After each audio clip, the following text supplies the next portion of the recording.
नमस्कार, मैं संदीप यादव। भारत समेत पूरी दुनिया इस समय कोरोना वायरस नाम की महामारी से बुरी तरह प्रभावित है। देश की अर्थव्यवस्था के साथ साथ मानव जीवन पर भी इसका बुरा असर पड़ रहा है। भारत समेत दुनिया के कई बड़े देश अपने नागरिकों की जान बचाने के लिए सभी को घरों के अंदर कैद कर दिए हैं। इस बीच राहत भरी खबर आ रही है कि जल्द ही कोरोना वायरस की वैक्सीन बनकर तैयार हो जाएगी। इसके लिए ब्रिटेन की ऑक्सफोर्ड यूनिवर्सिटी में कोरोना की वैक्सीन का सबसे बड़ा परीक्षण गुरुवार से शुरू हो गया। शोधकर्ता एक माह में 200 अस्पतालों में 5000 से ज्यादा लोगों पर टीके का परीक्षण करेंगे। CHAdOx1 nCoV19 नाम के इस टीके की सफलता की 80% संभावना है। इससे पहले पशुओं पर किया गया इसका परीक्षण बेहद सफल रहा है। पहले परीक्षण में 2 लोगों को टीका लगाया गया है। इनमें एलिना ग्रेनाटो नामक महिला वैज्ञानिक भी शामिल हैं।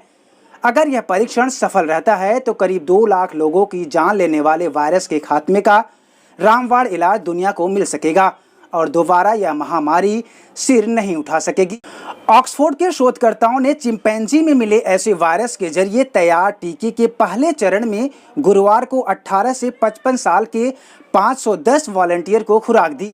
शोध निदेशक प्रोफेसर सारा गिलबर्ट का दावा है कि टीके का इंसानों पर कोई शारीरिक दुष्प्रभाव नहीं होगा।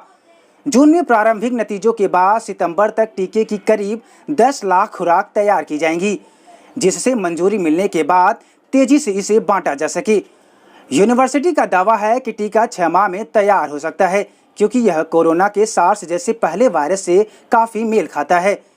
जर्मनी में भी बायोनेटेक और अमेरिकी कंपनी फाइजर द्वारा तैयार टीके को भी बुधवार मनुष्यों पर परीक्षण करने की मंजूरी मिल गई थी।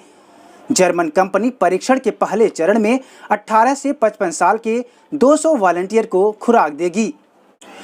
दुनिया भर में 70 देशों के 150 से ज्यादा शोध संस्थान और कंपनियां टीके के विकास में जुटे हुए हैं, लेकिन जर्मनी और ब्रिटेन समेत 5 ही ऐसी परियोजनाएं हैं जिन्हें पशुओं के बाद मानव पर परीक्षण को मंजूरी मिल चुकी है।